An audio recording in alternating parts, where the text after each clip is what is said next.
गया हो गया है हो गया है बोलिए।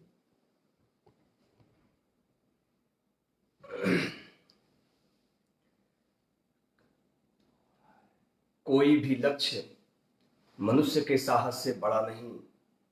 कोई भी लक्ष्य मनुष्य के साहस से बड़ा नहीं। हारा वही हारा वही जो लड़ा नहीं। नमस्कार मित्रों, मैं डॉक्टर प्रदीप चौरसिया, मैं न्यूरोसाइकेट्रिस्ट हूँ। मैंने institute of medical sciences Banaras Hindu university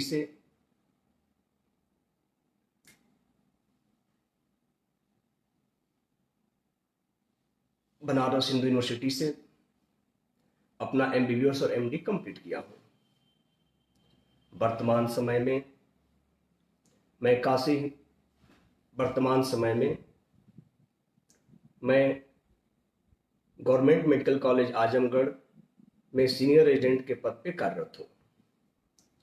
आज अखिल भारतीय विद्यार्थी परिषद गोपालगंज के फेसबुक पेज से डॉक्टर विवेकानंद तिवारी जी के सहयोग से, जिनका मैं आभार व्यक्त करता हूँ, लाइव होने का अवसर प्राप्त हुआ। और एक न्यूरोसाइकेट्रिस्ट होने के नाते हमें अपना विचार और मानसिक रोगों के लिए ये कोरोना कितना खतरनाक साबित हो सकता है भविष्य में, इस पे अपना विचार रखने का अवसर प्राप्त हुआ।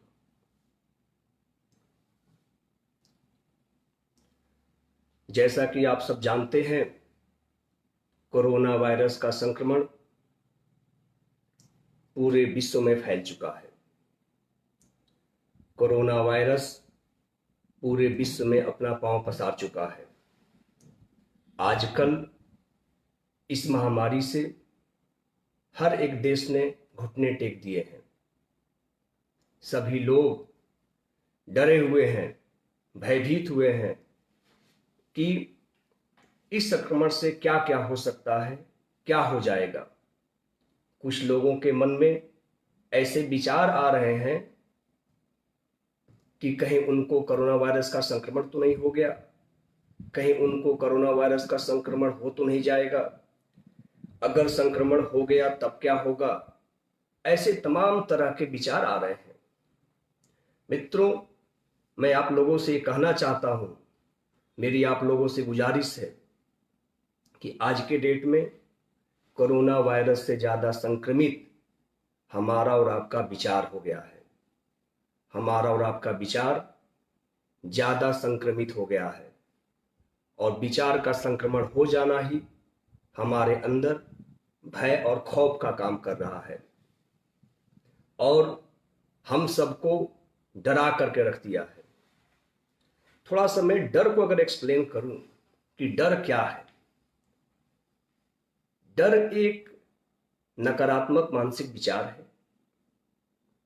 डर हमें किसी प्रकार के खतरे से आगाह कराता है। डर हमें किसी स्थिति, किसी व्यक्ति, किसी स्थान के बारे में होने वाले खतरे से आगाह कराता है। हम लोग कभी कभी इस डर को अपनी काल्पनिक दुनिया में, अपने काल्पनिक उड़ानों से इतने ऊंचाइयों पे पहुंचा देते हैं कि एक साधारण सी चेतावनी हमारे मनोदशा को, हमारे दिनचर्या को तहस नहस करके रख देता है। अगर हम साइकोलॉजी के नजरिए से देखें तो जब कोई भी व्यक्ति डरा हुआ होता है, कोई भी व्यक्ति भयभीत होता है, तो उसे किसी भी पहलू के केवल नकारात्मक बातें ही समझ में आती है। वो सकारात्मक बातों के तरफ ध्यान नहीं देता है। मैं आप लोगों को कोरोना वायरस की वजह से लोगों के मन में क्या नकारात्मक बातें दौड़ रही है, थोड़ा सा उदाहरण देके बताना चाहता हूं। जैसा कि कोई स्टूडेंट हॉस्टल में फंसा हुआ है, वो सोच रहा है कि मैं हॉस्टल में फंस गया, क्या होगा। मजदूर काम करने वाले लोग, कुछ लोग विदेशों में फंसे हुए हैं, कुछ लोग महानगरों में फंसे हुए हैं। वो सोच रहे हैं कि अब क्या होगा। और तो छोड़िए, जो कहीं नहीं फंसा हुआ है, जो अपने घर पर है, वो सोच रहा है कि राशन सामग्री का इकट्ठा कैसे होगा। हम लोगों को इस नकारात्मक विचार को त्यागना होगा। हम लोगों को सकारात्मक विचारों को सोचना होगा। मैं आप लोगों को सकारात्मक बातें कुछ बताता हूं। किराना का दुकान खुला है, मेडिकल स्टोर खुल रहे हैं, पेट्रोल पंप खुल रहा है, अस्पताल खुल रहे हैं। और तो छोड़िए, हर बड़े शहरों में जितने भी गवर्नमेंट सेक्टर के हॉस्पिटल हैं, सबको गवर्नमेंट ने उसको केवल कोरोना बीमारी से लड़ने के लिए ही एक्वायर कर लिया है। सब जगह फैसिलिटी और बढ़ाई जा रही है, फिर भी हम डरे हुए हैं। डॉक्टर, नर्स, सफाई कर्मी 24 घंटे सभी लोग लगे हुए हैं, काम कर रहे हैं। प्रशासन के लोग 24 घंटा लगे हुए हैं। एक बात तो समझ में आती है कि ये महामारी न हमारे नियंत्रण में है न आपके, लेकिन इतना नियंत्रण में है कि इस महामारी से हम कैसे बच जाएं, हम अपने परिवार को कैसे बचा लें, आप कैसे बच जाएं और आप अपने परिवार को कैसे बचा लें।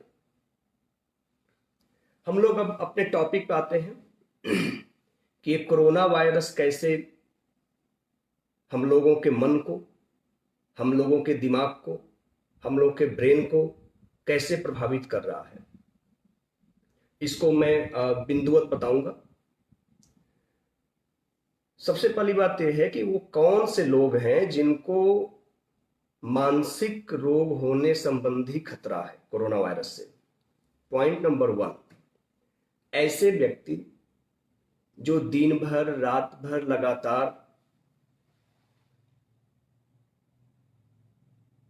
कोरोना वायरस संबंधी न्यूज देख रहे हैं, ऐसे व्यक्ति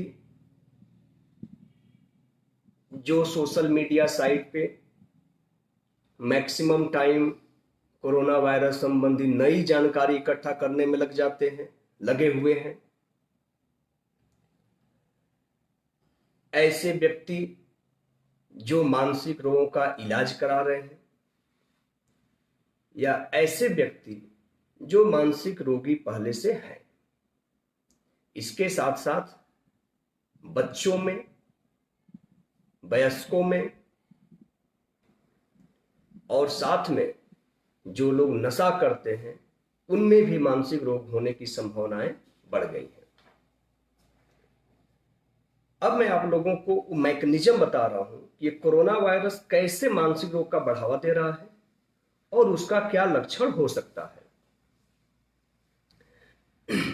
थोड़ा सा इसको समझना होगा। अब मैं वैसे ही बताऊंगा कि हर एक व्यक्ति को समझ में आ जाए और यह एक अवेयरनेस जैसा काम करे।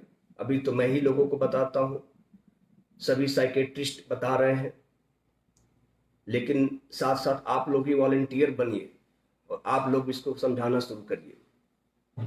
हम लोग का जो ब्रेन होता है, ब्रेन में बहुत सारे केमिकल्स होते हैं, उनको हम लोग न्यूरोट्रांसमीटर बोलते हैं। इन न्यूरोट्रांसमीटर का काम होता है हमारे मन को खुश रखना, हमारे मन की स्थिति को सामान्य बनाए रखना। कुछ न्यूरोट्रांसमीटर जैसे कि डोपामिन, सेरोटोनिन, नॉरएपिनेफ्रिन, एपिनेफ्रिन इत्यादि बहुत न्यूरोट्रांसमीटर हैं।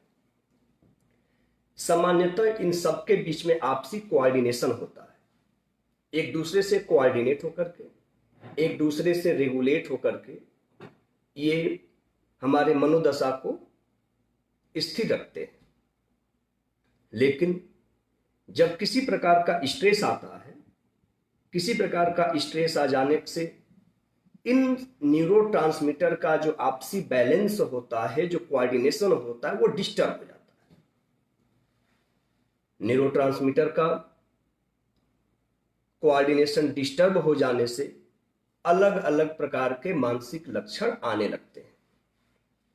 चूंकि हम लोगों का विषय कोरोना वायरस से होने वाले मानसिक रोग है, तो हम लोग कोरोना वायरस की वजह से आजकल कैसे कैसे लक्षण लेकर के लोग आ रहे हैं, हम लोग इस पे बिंदुवत प्रकाश डालते हैं। मैं लक्षण बता रहा हूं। पॉइंट नंबर 1, गले में खराश रहना।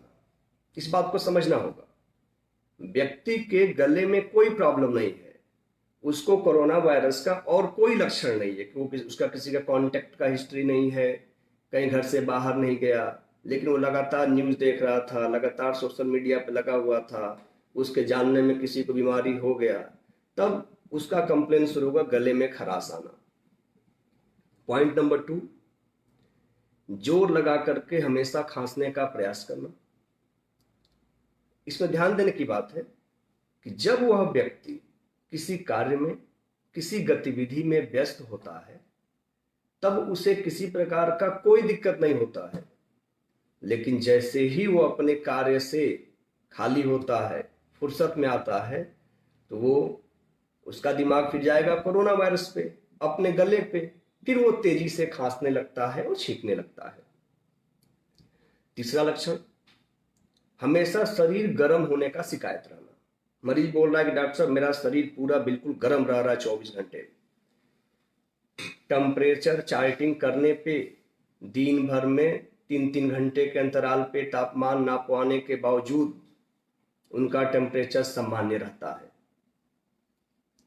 सीने में भारीपन रहना, अत्यधिक पसीना आना, घबराहट होना, चिड़चिड़ापन महसूस होना, उदासी रहना, नींद में परिवर्तन हो जाना, नींद कम आना या कभी ज्यादा भी हो सकता है, भूख कम लगना।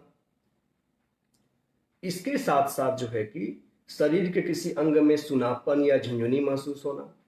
ये तमाम तरह के लक्षण जो है कि आज के डेट में कोरोना वायरस के वजह से, ज्यादा सोचने से, ज्यादा न्यूज देखने से, ये तमाम लक्षण जो है कि प्रकट हो रहे हैं। कुछ लोगों में ये भी देखा गया है, कुछ लोगों का मानसिक संतुलन इतना बिगड़ जा रहा है कि लोग उसको अकबकाहट बोलते हैं। वो लोग घर वालों को पहचान नहीं पा रहे हैं, अपने आप से बोलना शुरू कर दे रहे हैं। तो ये तमाम तरह के लक्षण जो है कि उत्पन्न हो रहे हैं। अब हम लोग इन लक्षणों से कैसे बचा जाए, इन लक्षणों से कैसे बचा जाए, इस पे हम लोग बात करते हैं। टाइम है ना? इन लक्षणों से कैसे बचा जाए। Point number 1, social media distancing. हम लोग सोशल डिस्टेंसिंग तो फॉलो कर रहे हैं, सोशल मीडिया डिस्टेंसिंग भी जरूरी है। ये कोई टीवी चैनल वाला नहीं बोलेगा, उसका टीआरपी कैसे बढ़ेगा। सोशल मीडिया डिस्टेंसिंग जरूरी है। कोरोना वायरस से संबंधित खबरों को ज्यादा न देखें, दिन रात उन खबरों में न तो घर में बैठ करके देखें, न घर के बच्चों को, बुजुर्गों को बैठा करके दिखाने का प्रयास करें। पॉइंट नंबर 2, कोरोना वायरस से रिलेटेड खबरों को गूगल पे, सोशल मीडिया साइट्स पे ज्यादा से ज्यादा सर्च न करें, उससे ज्यादा से ज्यादा इंफॉर्मेशन कलेक्ट करने की कोशिश न करें। पॉइंट नंबर 3, रात को सोने से पहले इस प्रकार की न्यूज न देखें। और पॉइंट नंबर 4 बड़ा इंपॉर्टेंट है कि ऐसे व्यक्ति सबके कांटेक्ट में होते हैं, ऐसे व्यक्ति जो हमेशा घबराने वाली खबर बताते हैं, किसी भी माध्यम से, फोन कॉल के माध्यम से, व्हाट्सएप के माध्यम से, उनका फोन उठाना बंद कर दें। तो सोशल मीडिया डिस्टेंसिंग के बारे में हो गया।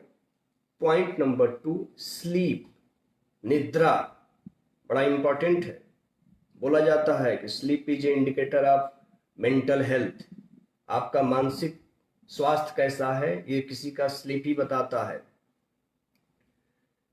तो स्लीप पे ध्यान दें, अपने दिनचर्या पे ध्यान दें, स्लीप हाइजीन को मेंटेन करें।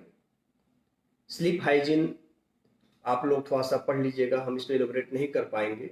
सोने के लिए सामान्य कंडीशन कैसा होना चाहिए, इस सब बारे में होता है स्लीप हाइजीन। तीसरी बात, हेल्दी फूड। क्वांटिटेटिव फूड मत खाइए, क्वांटिटी मत खाइए, क्वालिटेटिव फूड खाइए, ताकि आपका इम्यूनिटी भी अच्छा रहे और जो है कि ज्यादा मोटापा भी न हो। चौथी बात, exercise. Exercise is very important. मैं आपको मैकेनिज्म समझा रहा हूं थोड़ा सा। होता क्या है कि जब हम एक्सरसाइज करते हैं, एक्सरसाइज करने से ब्रेन में जो न्यूरोट्रांसमीटर होते हैं, जिनका सामंजस्य बिगड़ने से जो बीमारी हो रहा था, मैं अभी पीछे एक्सप्लेन कर चुका हूं। एक्सरसाइज करने से इन न्यूरोट्रांसमीटर का सामंजस्य और बना रहता है। ये बड़ा इंपॉर्टेंट बात है। तो हम लोग एक्सरसाइज करके मसल्स बिल्डिंग तो करते ही हैं, साथ में ये जो मेंटल इलनेस है इससे ही बच सकते हैं एक्सरसाइज। अब बात आ गई कि भाई घर में एक्सरसाइज क्या कर सकते हैं, मैं बता रहा हूं। Relaxation exercise. रिलैक्सेशन एक्सरसाइज क्या होता है और deep breathing exercise. Deep breathing exercise और रिलैक्सेशन एक्सरसाइज करना है, बहुत इंपॉर्टेंट है, बड़ा आसान तरीका है। आप जहां भी बैठे हैं, जो लोग लाइव हैं वो लोग कर भी सकते हैं मेरे साथ। मैं थोड़ा सा उसको बता देता हूं, क्योंकि बहुत सारे मानसिक बीमारियों में हम लोग इस एक्सरसाइज को मरीज को बताते हैं, और मरीज को हम ये भी बताते हैं कि 50% रोल दवा का है, 50% इस एक्सरसाइज का है बीमारी के शुरुआत में। होता यह है जो कहीं पे भी आप बैठ जाइए, अपने हाथ को अपने पेट पे रख लीजिए, ऐसे रखिए कि आपका इंडेक्स फिंगर एक दूसरे को टच करे। बेल्ट खोल दीजिए, पॉकेट से वॉलेट निकाल दीजिए, पैंट थोड़ा लूज कर सकते हैं, आंख को बंद कर सकते हैं और गहरी सांस लीजिए। मुंह से सांस ले सकते हैं और आप महसूस करिए कि वो सांस आपके एब्डोमेन में, आपके पेट में जा रहा है। और जब सांस पेट में जाएगा तो आपका जो इंडेक्स फिंगर एक दूसरे से दूर जाएगा, क्योंकि पेट आपका फूलता जाएगा। फिर धीरे धीरे जो सांस लिए उसको निकालने का प्रयास करिए और वो इंडेक्स फिंगर फिर वो टच करने लगेगा। ऐसा 10 मिनट एक्सरसाइज करिए, बहुत सारे तनाव आपके दिमाग से दूर हो जाएंगे। इसके अलावा फिजिकल एक्सरसाइज, अभी WHO का मैं कोई न्यूज देख रहा था, बता रहा था उस पर कि 30 minute of physical exercise is important for adult. 30 minute का एक्सरसाइज हम लोगों के लिए जरूरी है। घर में बच्चे हैं तो उनके लिए 1 घंटे का एक्सरसाइज। आप यूट्यूब पे जा करके, किसी मीडिया साइट पे जा करके एक्सरसाइज खोज सकते हैं कि कौन सी एक्सरसाइज आदमी घर पे कर सकता है। डांसिंग करिए, सीढ़ियाँ चढ़िए उतरिए, ये सब एक्सरसाइज कर सकते हैं। योगा कर सकते हैं, मेडिटेशन कर सकते हैं। अब हम लोग अपने 5वें या 6ठे पॉइंट पा गए, de addiction. De addiction, de addiction का मतलब होता है नशा मुक्ति। अपने मानसिक स्वास्थ्य का संतुलन बनाए रखने के लिए नशा मुक्ति जरूरी है। लॉकडाउन की वजह से बड़ा ही सुनहरा अवसर है कि जो लोग शराब का, सिगरेट का, गांजा, भांग, जिन भी पदार्थों का सेवन कर रहे थे, वो लोग छोड़ने का प्रयास करें, क्योंकि अब ना हम बाहर जा सकते हैं इन सब चीज़ों को लेने के लिए, न घर में आ सकता है। एक इसको सकारात्मक रूप से ले। 7वां इंपॉर्टेंट बात है, हम लोग उसी बात को डिस्कस कर रहे हैं, कैसे मानसिक स्वास्थ्य के संतुलन को बनाए रखें। न्यू स्किल, नए नए स्किल सीखिए। मैं आपको उदाहरण देता हूं। आप गाना गाना नहीं जानते हैं, आज तक नहीं गाए हैं, गाना गाना सीखिए। डांसिंग नहीं करते थे, डांसिंग करिए। कविता नहीं पढ़ते थे, कविता नहीं लिखते थे, कविता पढ़िए, कविता लिखिए।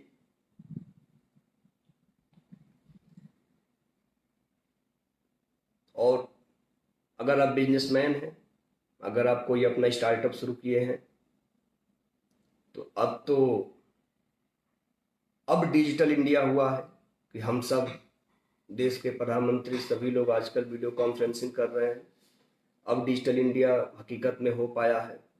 आप सभी लोग अपने बिजनेस को, व्यवसाय को या अपने शब्दों को कैसे ज़्यादा लोगों के बीच में पहुंचाएं, कैसे गूगल से, फेसबुक से, व्हाट्सएप से कैसे मार्केटिंग होती है ना, कैसे व्यवसाय होता है, कैसे हम ज़्यादा लोगों के बीच में पहुंच सकते हैं, इसके तरीके सीखिए। वीडियो बनाना सीखिए, कैसे वीडियो को बनाते हैं, कैसे एडिट करते हैं, पोस्टर मेकिंग सीखिए। अपने आप को मतलब डिजिटल दुनिया से जोड़िए। जो नहीं जानते हैं सीखिए। सोशल मीडिया सब कुछ आपको सिखा देगा, आपके दोस्त मित्र हैं वो सिखा देंगे। 8वीं बात, हैप्पीनेस। हमेशा खुश रहने का प्रयास करिए, क्योंकि खुश रहने से अपना इम्यूनिटी बूस्ट होता है और पॉजिटिविटी आता है। और आखिरी बात, अगर घर पे छोटे बच्चे हों, उन बच्चों को मोटिवेशनल कहानियां सुनाइए। उन बच्चों को पढ़ाई संबंधी सामग्री अवेलेबल कराइए। उनको दिनचर्या बनाकर पढ़ाने का कोशिश करिए। बुजुर्ग हैं, बुजुर्गों की सेवा करें और उन पे विशेष ध्यान दें।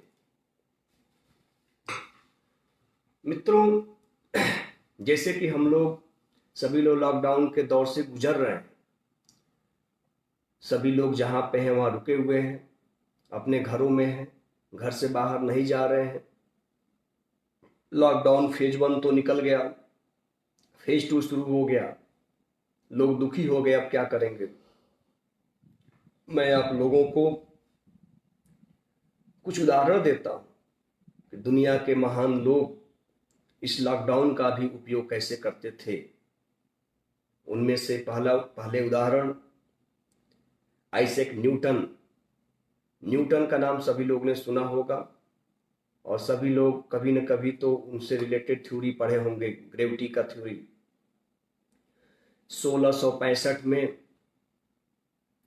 विश्व में एक और महामारी फैला था, उसको ब्यूबोनिक प्लेग बोला गया था। प्लेग सामान्य भाषा में लोग बोलते हैं। उस प्लेग की वजह से लंदन में भी लॉकडाउन था।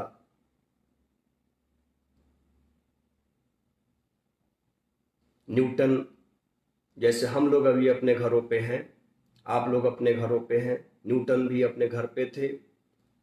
कैम्ब्रिज यूनिवर्सिटी बंद था।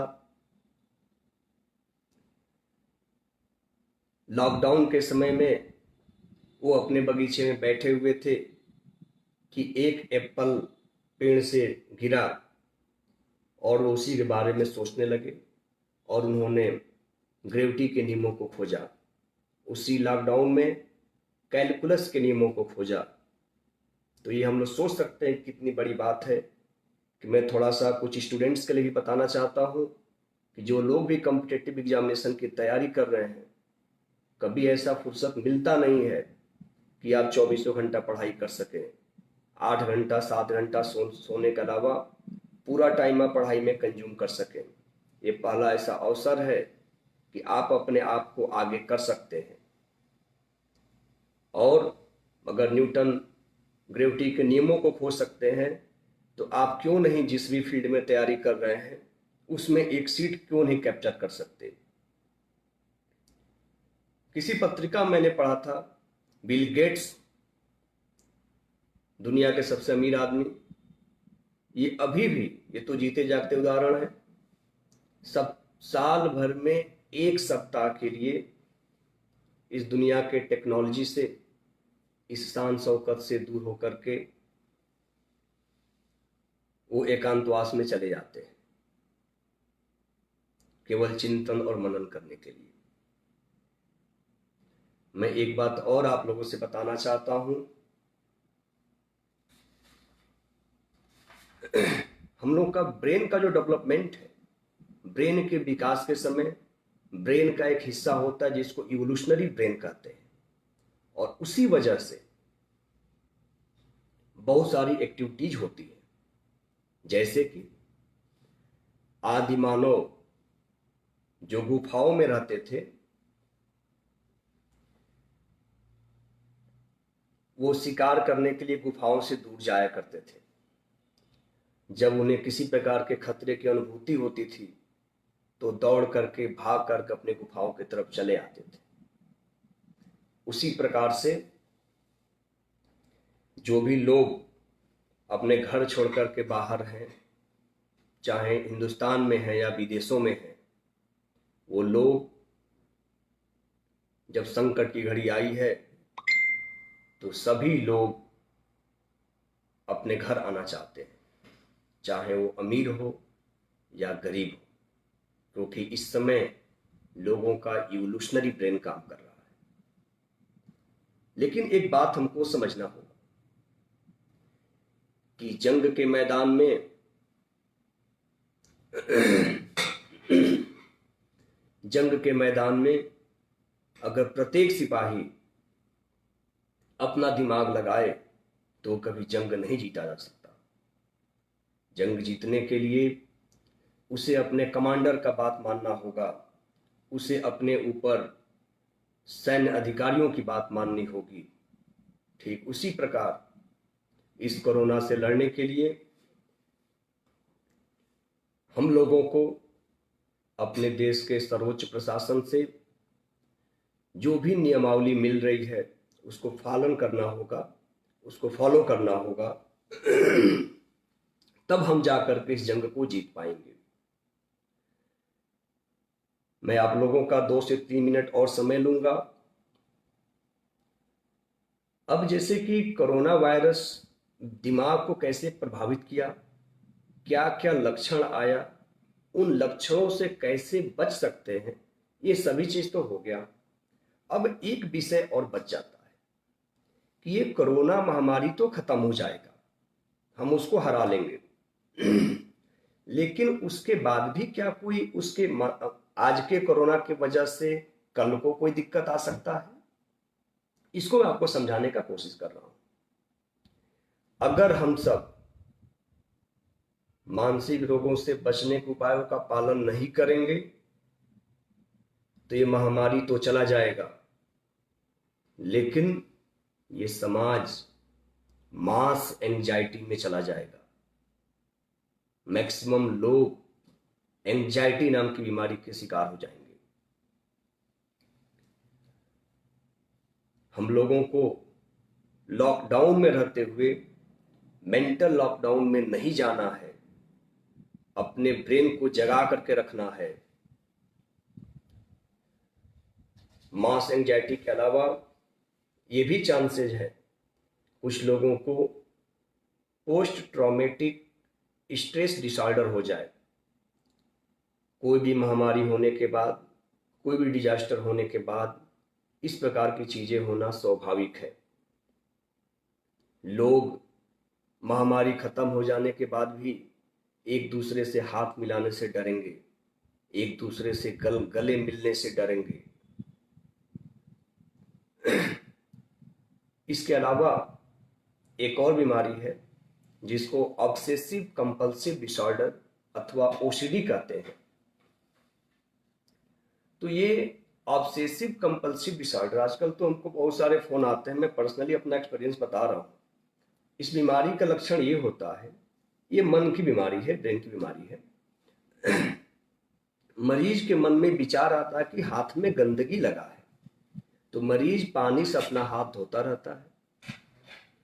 हाथ में तो कुछ लगा नहीं था, मन में ऐसा विचार आया कि गंदगी है, वो हाथ धो रहा है। तो वो अपने आप को रोक नहीं पाता है कि जो है कि अब हाथ धोने से रोका जाए। तो मैक्सिमम टाइम वो हाथ धोता रहेगा, सफाई करता रहेगा, क्लीनिंग करता रहेगा। इस तरह के विचार उसके दिमाग में चलते रहेंगे और जो विचार आएंगे दिमाग में वैसा एक्टिविटी वो करता रहेगा।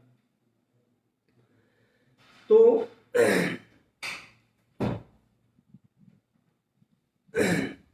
वैसा एक्टिविटी वो करता रहेगा।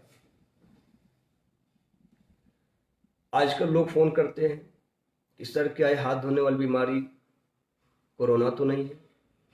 नहीं, ये बिल्कुल कोरोना नहीं है, वह एक मानसिक बीमारी है, उससे आपको इलाज कराना होगा, आप ठीक हो जाएंगे।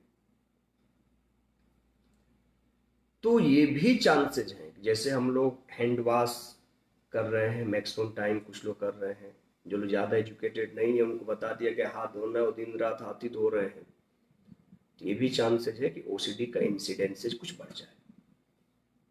इसके अलावा डिप्रेशन हो सकता है, साइकोसिस हो सकता है, ये सब बीमारियां हो सकती हैं। अब हम आप लोगों का ज़्यादा टाइम नहीं लेंगे। मैं जाते जाते बस एक बात बोलना चाहता हूं, ये सामूहिक संकल्पबद्धता, अनुशासन और सरकार के नीतियों के आधार पर ही कोरोना को परास्त किया जा सकता है और हम लोग कोरोना को परास्त करेंगे भी। जय हिंद।